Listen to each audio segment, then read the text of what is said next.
Hello student, welcome to my YouTube channel. आज हम देखेंगे ब्रैकीथेरेपी।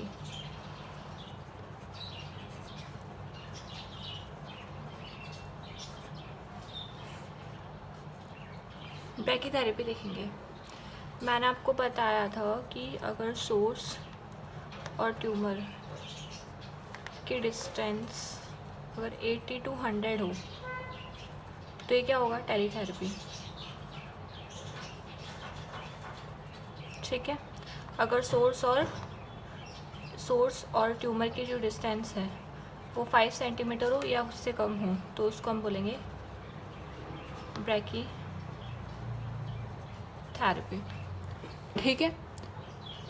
अब ब्रैकीथेरेपी वही, अगर सोर्स और ट्यूमर की डिस्टेंस क्या हो, 5 सेंटीमीटर से कम हो या 5 सेंटीमीटर तक हो, ठीक है, तो उसको हम क्या बोलेंगे, ब्रैकीथेरेपी। अब ब्रैकीथेरेपी का मतलब क्या होता है? ब्रैकी यानी शॉर्ट डिस्टेंस।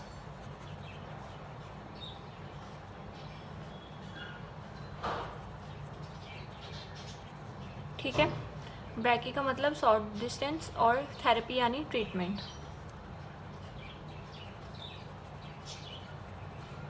ओके। यानी शॉर्ट डिस्टेंस यानी सोर्स और ट्यूमर की छोटी डिस्टेंस हो, ठीक है, कैंसर को ट्रीट करने के लिए, है ना। सोर्स से मतलब सोर्स की ट्यूमर से शॉर्ट डिस्टेंस हो, है ना, उसको हम ब्रैकीथेरेपी बोलेंगे। यानी सोर्स को क्या किया जाता है, कभी कभी हम इसको इम्प्लांट भी कर देते हैं बॉडी के अंदर, है ना। बॉडी के अंदर इम्प्लांट करने के बाद हम ट्यूमर के अंदर पास में उसको रख देते हैं, ठीक है। उससे फिर क्या होगा, सोर्स क्या करेगा, रेडिएशन को इमिट करेगा और उस ट्यूमर को क्या करेगा, किल करेगा। ठीक है। एम क्या होगा, एम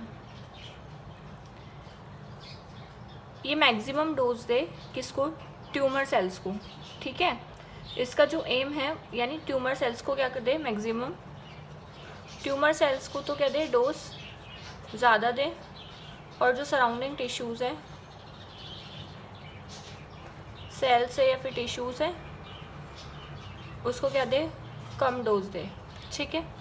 फॉर एग्ज़ाम्पल अगर सपोज़ करो कि हमें जांच करनी है यूट्रस की। अगर मान लो यूट्रस में कोई कैंसर हो गया है, ठीक है, अगर यूट्रस में कैंसर हो गया है तो यूट्रस के पीछे क्या होता है, हमें पता है, यूट्रस यानी फीमेल यूट्रस के पीछे क्या होता है, ब्लैडर होता है।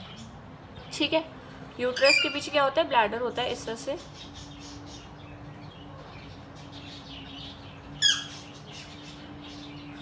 से ब्लैडर होता है। ठीक है। तो अगर हम क्या करेंगे, यूट्रस के कैंसर को अगर हमें ट्रीटमेंट करना है, उसको ठीक करना है, तो हम सोर्स को इम्प्लांट करेंगे। ठीक है। अगर यूट्रस में मान लो कैंसर हो गया तो हम उसको भी ट्रीट करने के लिए क्या देंगे, रेडिएशन देंगे। अब क्या होगा ना, ब्लैडर उसके पीछे है, ब्लैडर यूट्रस के पीछे, अगर हम यूट्रस को रेडिएशन देंगे तो साथ में ब्लैडर भी क्या होगा, रेडिएशन से अफेक्ट होगा। ठीक है। जिसकी वजह से इसलिए हम क्या करते हैं, सिर्फ यूट्रस का ही कैंसर क्लियर मतलब ठीक हो, ब्लैडर अफेक्टेड ना हो, उसकी वजह से हम क्या करते हैं, सोर्स को हम मतलब मेल या फीमेल बॉडी के अंदर क्या करते हैं, बॉडी के अंदर एग्जैक्ट करते हैं किसको, सोर्स को। ठीक है।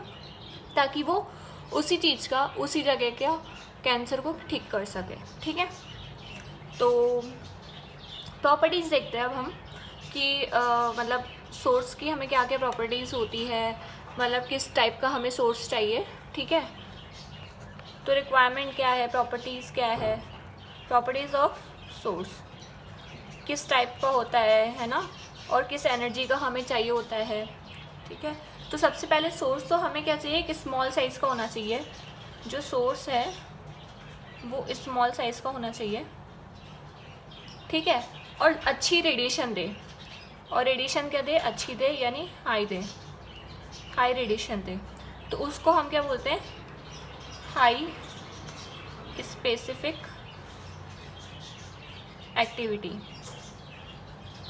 यानी सोर्स की जो है, सोर्स की हाई स्पेसिफिक एक्टिविटी क्या हो, अच्छी हो। हाई स्पेसिफिक एक्टिविटी किसको बोलते हैं, साइज़ में छोटा हो और रेडिएशन क्या हो, ज़्यादा, उसको हम हाई स्पेसिफिक एक्टिविटी यानी सोर्स की हाई स्पेसिफिक एक्टिविटी अच्छी होनी चाहिए। ठीक है। अब बात करते हैं, ये सोर्स है, ये जो रेडिएशन निकल रही है गामा रेज, ठीक है, इसकी एनर्जी कितनी होनी चाहिए, हाई एनर्जी होनी चाहिए। ठीक है।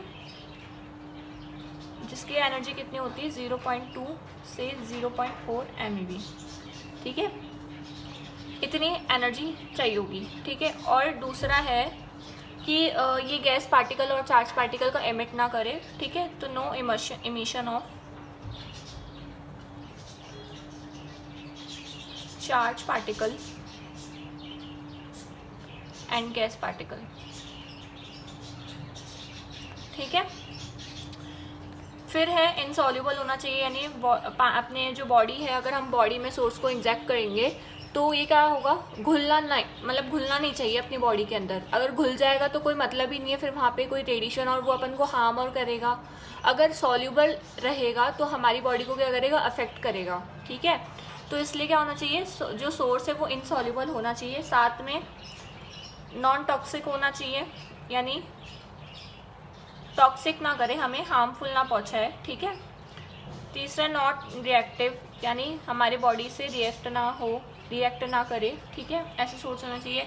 दूसरा लो कॉस्ट, यानी ज़्यादा कॉस्टली नहीं होना चाहिए, ठीक है, मतलब ज़्यादा कॉस्टली नहीं होना चाहिए और हम ले सके, उसको परचेज कर सके, ठीक है, इतना होना चाहिए। तो सोर्स की प्रॉपर्टी हमने देख ली कि सोर्स छोटा और साइज़ में और ज़्यादा रेडिएशन होना चाहिए, जिसको हम हाई स्पेसिफिक एक्टिविटी, यानी सोर्स की हाई स्पेसिफिक एक्टिविटी क्या होनी चाहिए, अच्छी होनी चाहिए। इसकी एनर्जी कम से कम 0.2 से 0.4 MeV, यानी मेगा इलेक्ट्रॉन वोल्ट से तक होनी चाहिए, और कोई चार्ज और पार्टिकल का कोई इमिशन नहीं करना चाहिए, सिर्फ सोर्स क्या करे, गामा रेस का ही इमिशन करे। दूसरा है इनसॉल्युबल होना चाहिए, नॉन टॉक्सिक होना चाहिए, नॉन रिएक्टिव होना चाहिए और नॉन कॉस्टली होना चाहिए, यानी लो कॉस्टली होना चाहिए, ठीक है। अब बात करते हैं शेप एंड साइज़ की, किसका शेप एंड साइज़ क्या होता है। शेप एंड साइज, सोर्स कैसा होना चाहिए, एक तो ट्यूब जैसा होना चाहिए, इस तरह से ही क्या होता है, इस तरह से एक ट्यूब है तो सोर्स क्या होगा, ट्यूब जैसा होना चाहिए, यानी ये जो होता है, ये ओपनिंग होती है, इसको हम आईलेट बोलते हैं, जहाँ से हम अगर इसको इंजेक्ट करेंगे तो क्या होगा कि सोर्स हम इसमें डाल सके, ठीक है। तो इस तरह से निडल का होना चाहिए, निडल शेप में, ऐसे थोड़ा निडल जैसे होती है ना, निडल जैसे, ट्यूब जैसे, ठीक है। दूसरा वायर जैसा होना चाहिए, ठीक है। तीसरा पैलेट शेप में भी होता है, ठीक है, इस तरह से पैलेट शेप में। और चौथा रिबन शेप में होना चाहिए, जैसे वो लड़कियां चोटी में रिबन नहीं लगाती हैं, वैसे रिबन शेप में होता है, ठीक है। इससे होल होते हैं ताकि हम ये सोर्स को क्या कर सके, इजेक्ट कर सकें। अगर इसको याद करना है ना, देखो कैसे कैसे शेप होती है, तो ये याद रखना कि कोई पाइप है, उसमें हमने सुई लगा दी, ठीक है। तो पाइप जैसे ये सुई में लगाती, तो ये ट्यूब हो गया, फिर हमने जैसे सुई लगाई तो नेडल हो गया, फिर उसके बाद हमने क्या करा, जैसे सुई लगाई तो क्या होगा, एक रिबन शेप में हो जाएगा। इस तरह से आप ऐसी स्टोरी थोड़े बना के आप इन साइज़ों को लर्न कर सकते हैं, ठीक है। आईलेट क्या होता है, जैसे आईलेट मैं आपको बताऊँ, जैसे जो शूज़ होता है ना, शूज़ में जो वो फीता होता है, फीता हम बांधते हैं, लेस बांधते हैं, है ना, उसमें जैसे सर्कल होता है, वैसे ही इसमें भी होता है, जिसको हम जिसको हम सोर्स को इंसर्ट कर सकें, ठीक है, सोर्स को हम इसमें रख के इंसर्ट कर सकें, ठीक है, आईलेट उसे कहते हैं। अब फॉर एग्जांपल लिखते हैं हम, जैसे कोबाल्ट 59 है, ये क्या है, अनस्टेबल है, ठीक है। अब इसको स्टेबल कैसे बनाया है, ठीक है। पहले तो हम क्या करेंगे, इसका जो वायर है, इसका हम वायर लेंगे और उसको छोटे छोटे पीसों में 1 मीटर मतलब डायमीटर के में काट देंगे, ठीक है। इसका लिया हमने वायर और इसको कट कर दिया स्मॉल पीसेस में, जो कि मतलब 1 mm का डायमीटर लिया, 1 mm डायमीटर का क्या लिया हमने, वायर लिया, डायामीटर, ठीक है। इस मतलब हमने क्या करा, 1 mm डायमीटर का हमने इसका कोबाल्ट 59 का वायर लिया और उसको कट कर दिया छोटे छोटे पीसेस के अंदर, cut into the small piece, ठीक है।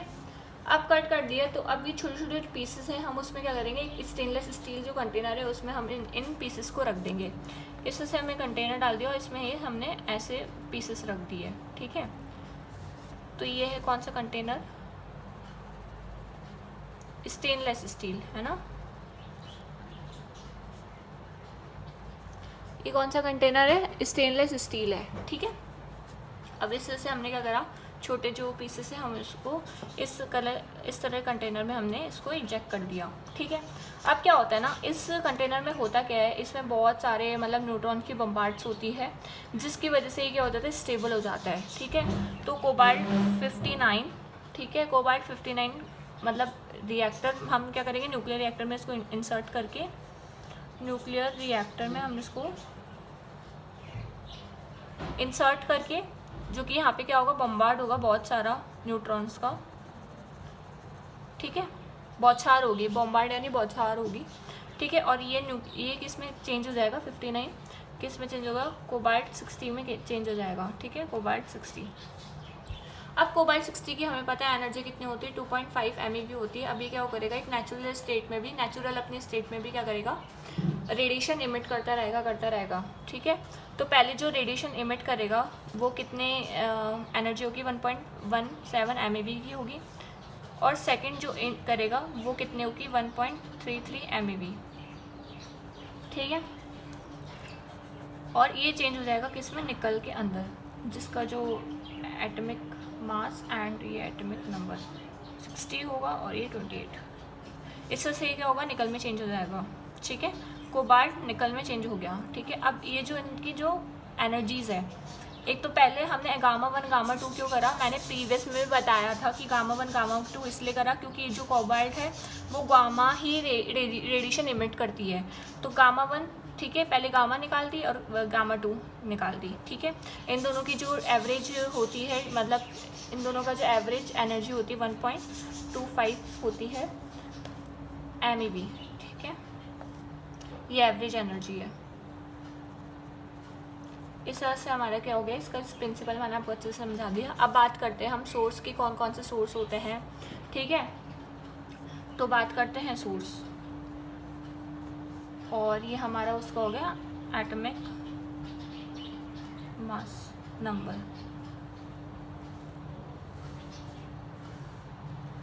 और इसकी जो हाफ लाइफ है, ये हाफ लाइफ है, और इसका जो ये है एनर्जी है, कौन सी एनर्जी की क्या होती है। ठीक है, दिख रहा है ना आपको अच्छे से।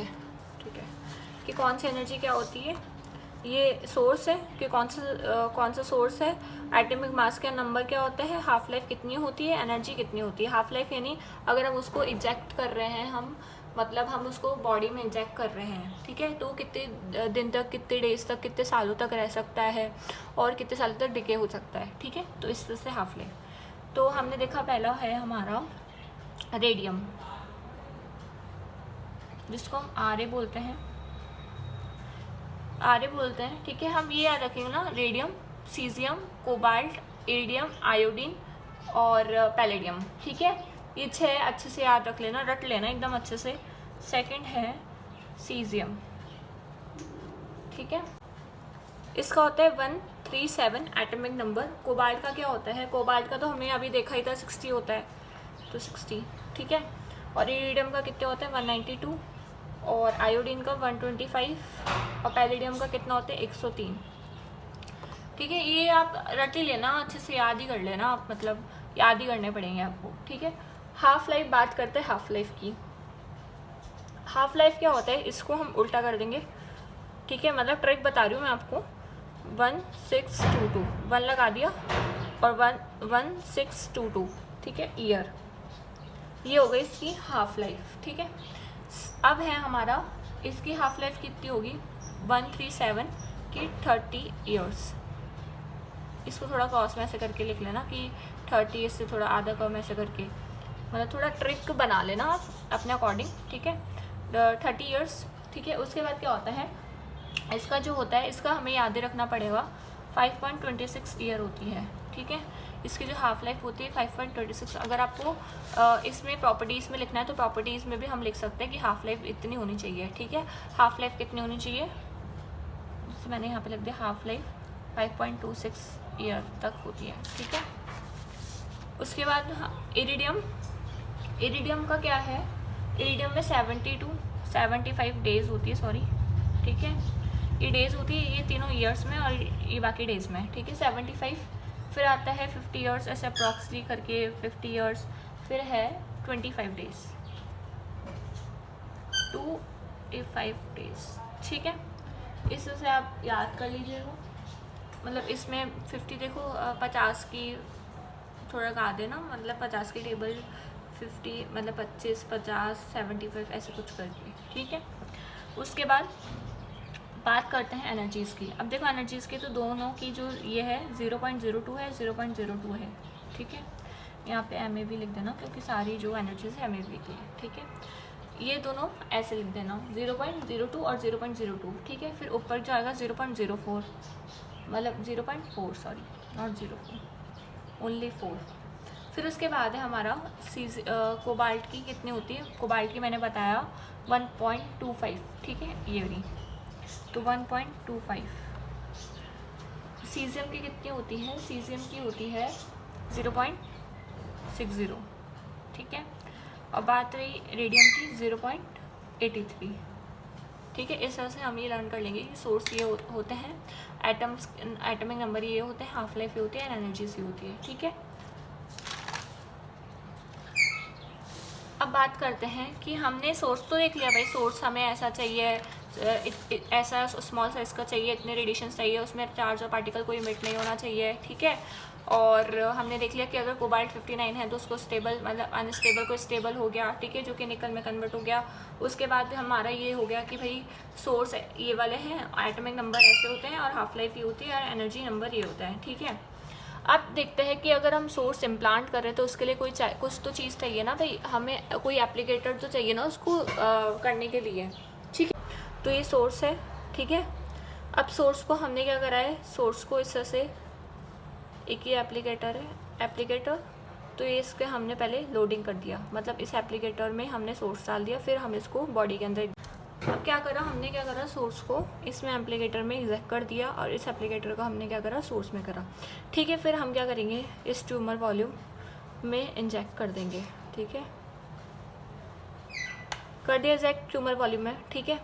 तो इस ट्यूमर वॉल्यूम में जैसे ही हम इसको इंजेक्ट कर दिया, तो इस प्रोसेस को क्या बोलेंगे, मतलब हमने क्या करा, इस सोर्स को एप्लीकेटर में इम्प्लांट करा, उसको हम बोलेंगे सोर्स लोडिंग प्रोसेस, ठीक है।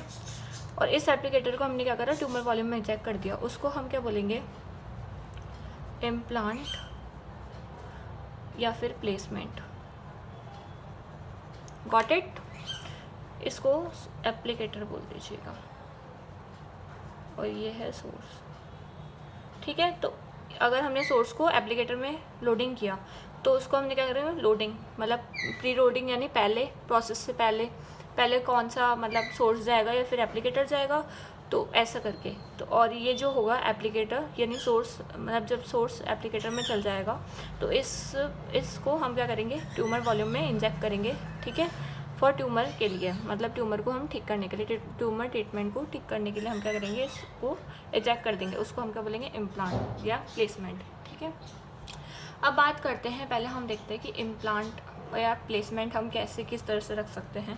तो ये तो होता है इम्प्लांट बेसिस पे, ठीक है। पहले क्या होता है इसमें, एक होता है पहले इंट्राकैविटरी यानी सोर्स को क्या करते हैं हम इसके अंदर, इंट्राकैविटी के अंदर सोर्स को हम कैविटी के अंदर इंजेक्ट कर देते हैं, इंट्रोड्यूस कर देते हैं इनटू द बॉडी मतलब बॉडी कैविटीज़,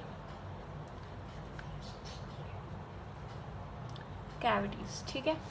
अब बॉडी कैविटीज़ यानी कौन कौन से होते हैं, हमें पता है कि बॉडी कैविटीज़ देखो, एक तो फ़र्क जाना कैविटी और ल्यूमन में फ़र्क क्या होता है। कैविटीज़ यानी एक साइड से बंद हो और एक साइड से ओपन हो, ठीक है, उसको हम कैविटी बोलेंगे। जैसे फॉर एग्जांपल जैसे हो गया यूट्रस कैविटी, सर्विक्स हो गई, वजाइना कैविटी, ठीक है। और ल्यूमन यानी दोनों साइड से ओपन हो, यानी एग्जांपल ईसोफेगस हो गया, ईसोफेगस दोनों साइड से ओपन रहता है, ठीक है, उसको हम ल्यूमन बोलेंगे, ठीक है। क्लियर होगा ल्यूमन और कैविटीज़ में क्या फ़र्क है, क्या डिफरेंट होता है, ठीक है। तो इसका जो इंट्राकैविटरी का जो एग्जांपल है वो क्या होगा, यूट्रस कैविटी यानी कैंसर ऑफ यूट्रस कैविटी, यानी सोर्स को हम यूट्रस या वजाइना इन सब जो कैविटीज़ होती है उसमें हम इंजेक्ट करते हैं ट्यूमर के पास में, ठीक है। सेकेंड हमने देखा इंट्रा लूमिनल, यानी सोर्स को इम्प्लांट किया जाता है लूमन के अंदर। सोर्स को इम्प्लांट किया जाता है ल्यूमन के अंदर। ल्यूमन मैंने आपको बताया ईसोफेगस, तो एग्जांपल कैंसर ईसोफेगस। ठीक है। थर्ड है हमारा intravascular,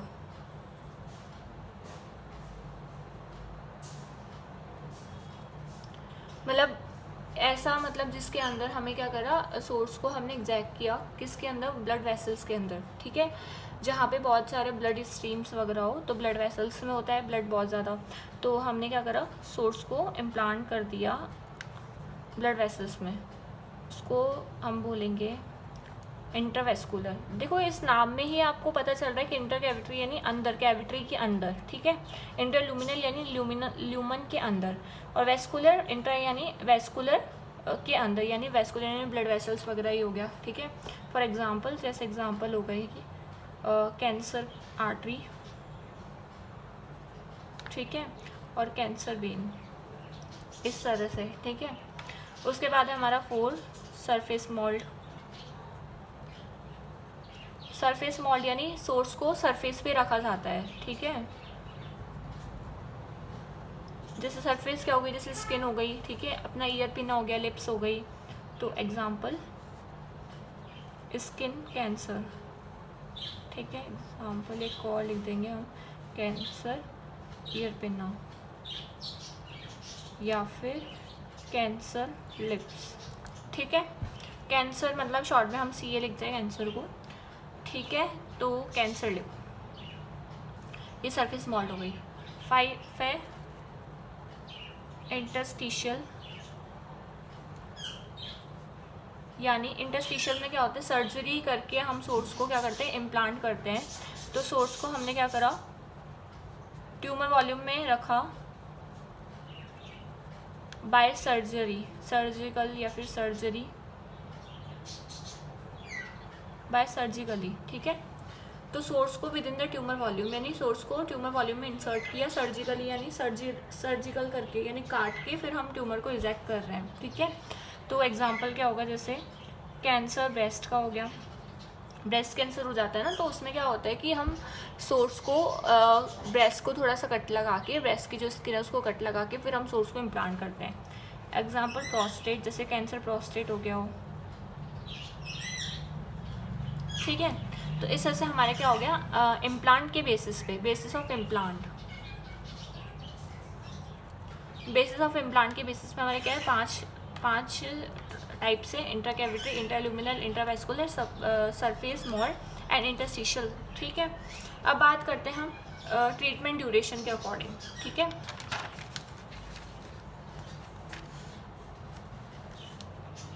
on the basis of treatment duration,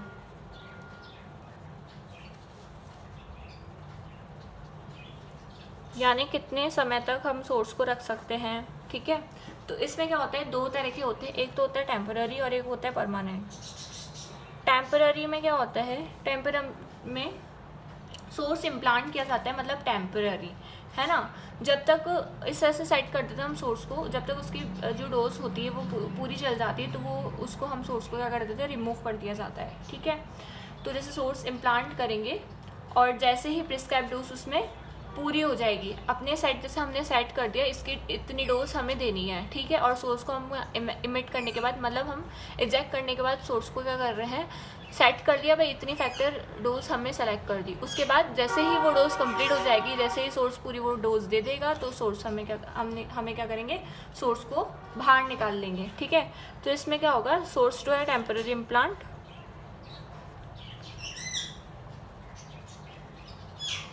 implant किया जाता है किसके अंदर, विद इन ट्यूमर वॉल्यूम के अंदर। ठीक है, अब है हाफ लाइफ जो होती है इसकी इंक्रीज़ होनी चाहिए, जितनी ज़्यादा हाफ लाइफ होगी, क्योंकि इस कम समय में कर रहे हैं, अब कम समय में हम क्या करेंगे, ज़्यादा एनर्जी के जो गामा रेज के फोटोन्स है वो हम ज़्यादा देंगे एनर्जी के, और हाफ लाइफ भी क्या देंगे, ज़्यादा, और एनर्जी भी क्या होनी चाहिए, ज़्यादा होनी चाहिए। ठीक है, परमानेंट में क्या होता है, इम्प्लांट में क्या होता है, मतलब हम परमानेंट रखते हैं उसको, बहुत लंबे समय तक रहता है, ठीक है। कि जो सोर्स लाइफ होती है, मतलब उसके जो सोर्स का जो टाइम होता है वो हम इंसर्ट कर देते हैं। पहले हम सोर्स को इंसर्ट कर दिया, उसके बाद वो जब तक कम्प्लीटली डिके नहीं हो जाता, कम्प्लीटली मतलब ख़त्म नहीं होता, तब तक वो डोज देता रहता है, ठीक है। तो इस तरह से इसकी जो मतलब इसका जो सोर्स है वो परमानेंट हमने इम्प्लांट कर दिया। Source are permanent implant within the tumour volume, ठीक है। इसकी जो हाफ लाइफ है वो कम होगी, क्योंकि हम लंबे समय तक कर रहे हैं ना, तो लंबे समय तक कर रहे हैं तो हाफ लाइफ कम होनी चाहिए ताकि वो अच्छी डोज दे, ठीक है। हाफ लाइफ कम होगी और एनर्जी भी जो होती है, फोटोन मतलब गामा एनर्जी की जो फोटोन होती है वो भी कम होगी, ठीक है। इससे फॉर एग्ज़ाम्पल जैसे सपोज ब्रेस्ट कैंसर है, ठीक है, उसमें अगर मान लो ब्रेस्ट कैंसर में हमने क्या कर दिया कि मतलब सोर्स को इम्प्लांट कर दिया, फिर हमने क्या करे स्टिक्चर मतलब टाँके लगवा दिए, ठीक है। फिर रेडिएशन निकलती रहेगी, है ना, निकलती रहेगी, तो सोर्स परमानेंट यूज़ करने चाहिए, मतलब इसलिए सोर्स के परमानेंट यूज़ करने चाहिए, क्योंकि वो रेडिएशन है वो डिलीवर होती रहेगी, ठीक है। तो फिर निकालना नहीं पड़ेगा हमें, ठीक है। तो मतलब ब्रेस्ट के अंदर हमने क्या करा, सोर्स को इम्प्लांट कर दिया, और जैसे हमने सोर्स को इम्प्लांट करा तो हमने स्टिचर्स लगा दिए, टाँके लगा दिए, और वो सोर्स क्या है वहीं की वहीं ख़त्म हो जाएगा, वहीं की वहीं वो क्या करेगा, रेडिएशन देता रहेगा। जब उसकी हाफ लाइफ कंप्लीट हो जाएगी, ठीक है, तो वो क्या हो जाएगा, कम्प्लीटली डिके हो जाएगा, मतलब वहीं पर ख़त्म हो जाएगा, ठीक है। तो हमने क्या करना है कि सोर्स को वापस से निकालना नहीं पड़ेगा। इस वजह से हम परमानेंट इम्प्लांट का यूज़ करते हैं। फॉर एग्जांपल जैसे इसमें हम लिख भी सकते कि कैंसर ऑफ ब्रेस्ट, ठीक है, समझ में आ गया। अब हम देखते हैं कि बेसिस ऑफ लोडिंग के बेसिस पे, on the basis of loading, किस तरह से हमें लोड करना चाहिए, पहले करना चाहिए, बाद में करना चाहिए सोर्स को ट्रीटमेंट के दौरान। तो प्री लोडिंग में क्या होता है, इसके भी दो टाइप्स होते हैं प्री लोडिंग। इसमें हमें पहले सोर्स को इंसर्ट किया जाता है, ठीक है, फिर एप्लीकेटर को बॉडी में इंसर्ट किया जाता है। हाँ जी, तो प्री लोडिंग में क्या होता है, पहले सोर्स को इम्प्लांट कर देते हैं, यानी इंसर्टेड कर देते हैं फर्स्टली बॉडी के अंदर, और आफ्टर डैट एप्लीकेटर फिर एप्लीकेटर डालते हैं, ठीक है। अब दूसरा हम देखते हैं प्री लोडिंग हमने देख लिया, अब है आफ्टर लोडिंग या फिर पोस्ट लोडिंग। अब क्या होता है इसमें आफ्टर लोडिंग में, एप्लीकेटर पहले हम बॉडी में इंजेक्ट करते हैं, उसके बाद हम क्या करते हैं सोर्स रिमोटली या फिर मैनुअली, ठीक है, यानी फिर मैनुअली या फिर रिमोटली, यानी ऑटोमेटिक एक रिमोट होता है सोर्स को इम्प्लांट करने के लिए, और मैनुअली यानी खुद के मतलब अपन मैनुअली इंसर्ट कर रहे हैं, ठीक है, उसको हम मैनुअली बोलते हैं, यानी ह्यूमन के द्वारा हो रहा है, तो उसको हम मैनुअली बोलते हैं। तो एप्लीकेटर तो पहले हम इंसर्ट कर देंगे, insert firstly, after that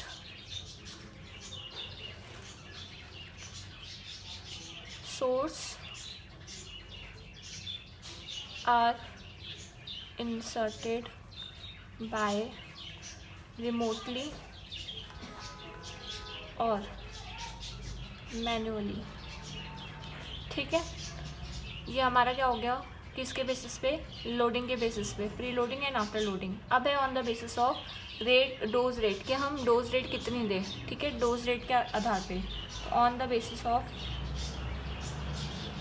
dose rate में क्या होता है, डोज रेट में तीन होते हैं, एक तो हाई डोज रेट जिसको SDR बोलते हैं, लो डोज रेट, और मीडियम डोज रेट होती है, ठीक है। लो डोज रेट जो होती है, मतलब हाई डोज रेट जो होती है वो 12 गाय यानी 12 गाय पर आवर से ज़्यादा होती है, ठीक है। इसमें क्या होती है 2 से 12 गाय तक होती है, इतनी डोज होती है, ठीक है। और सॉरी, ये जो लो डोज है, लो डोज रेट, इसमें तो क्या होती है, लो डोज रेट में 0.4 से 2 गाय तक होती है, ठीक है। और मीडियम में कितनी होती है, 2 से 12 गाय तक होती है। तो ये आप याद रखना कि हाई डोज रेट में तो क्या होती है 12 से ज़्यादा होती है, लो डोज रेट में 0 से 4 to गाय तक होती है, के बीच दोनों में हो सकती है। और मीडियम डोज रेट में कितनी होती है 2 से 12 गाय, यानी इन दोनों के डोज में, ठीक है। तो इस तरह से ये डोज हम सेट कर देते हैं, जब हम सोर्स को इम्प्लांट करते हैं उसके बाद हम डोज रेट सेट कर देते हैं, ठीक है। तो इस तरह से आपका क्या हो गया, ब्रैकीथेरेपी हो गया। Okay, thank you for watching my video.